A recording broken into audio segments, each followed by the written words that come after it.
ഉൽപ്പത്തി പുസ്തകം 32-ാം അധ്യായം. യാക്കോബ് തൻ്റെ വഴിക്ക് പോയി. ദൈവത്തിൻ്റെ ദൂതന്മാർ അവൻ്റെ എതിരെ വന്നു. യാക്കോബ് അവരെ കണ്ടപ്പോൾ, ഇത് ദൈവത്തിൻ്റെ സേന എന്ന് പറഞ്ഞു ആ സ്ഥലത്തിന് മഹനയീം എന്ന് പേരിട്ടു. അനന്തരം യാക്കോബ് എദോം നാടായ സേയീർ ദേശത്ത് തൻ്റെ സഹോദരനായ ഏശാവിൻ്റെ അടുക്കൽ തനിക്ക് മുമ്പായി ദൂതന്മാരെ അയച്ചു.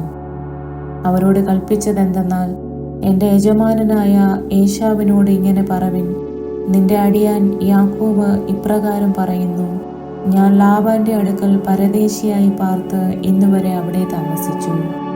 എനിക്ക് കാളയും കഴുതയും ആടും ദാസീദാസന്മാരുമുണ്ട്. നിനക്കെന്നോട് കൃപ തോന്നേണ്ടതിനാകുന്നു യജമാനനെ അറിയിപ്പാൻ ആളയക്കുന്നത്.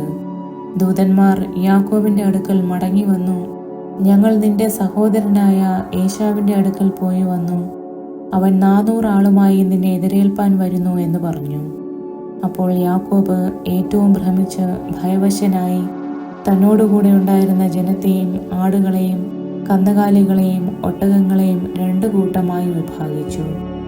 ഏശാവ് ഒരു കൂട്ടത്തിൻ്റെ നേരെ വന്ന് അതിനെ നശിപ്പിച്ചാൽ മറ്റേ കൂട്ടത്തിന് ഓടിപ്പോകാമല്ലോ എന്ന് പറഞ്ഞു.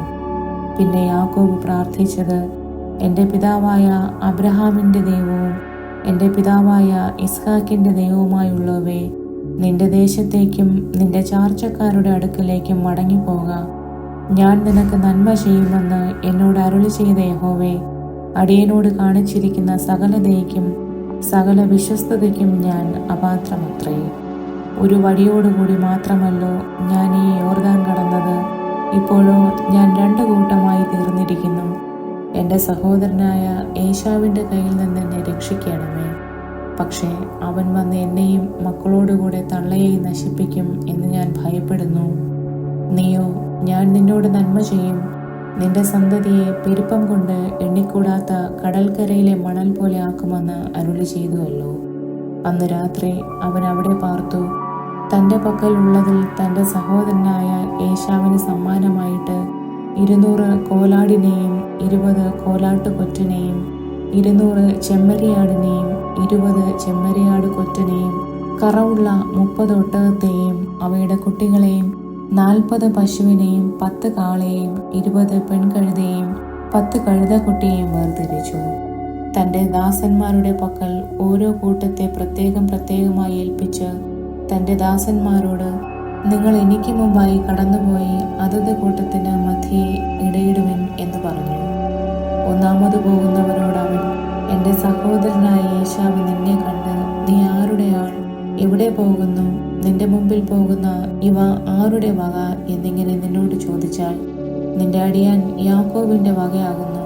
ഇത് യജമാനനായ ഏശാവിന് അയച്ചിരിക്കുന്ന സമ്മാനം. അതാ അവനും പിന്നാലെ വരുന്നു എന്ന് നീ പറയണം എന്ന് കൽപ്പിച്ചു.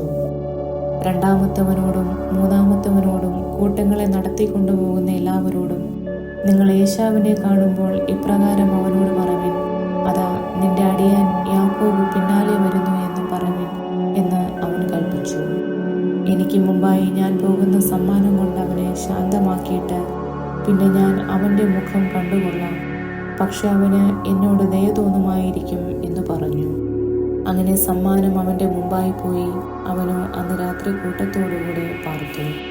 രാത്രിയിൽ അവൻ എഴുന്നേറ്റ് തൻ്റെ 2 ഭാര്യമാരെയും 2 ദാസിമാരെയും 11 പുത്രന്മാരെയും കൂട്ടി യാബോക്ക് കടവ് കടന്നു. അങ്ങനെ അവൻ അവരെ കൂട്ടി ആറ്റിനരികെ കടത്തി തനിക്കുള്ളതൊക്കെയും അക്കരെ കടത്തിയ ശേഷം യാക്കോബ് തനിയെ ശേഷിച്ചു. അപ്പോൾ ഒരു പുരുഷൻ ഉഷസാകുവോളം അവനോട് മല്ലുപിടിച്ചു.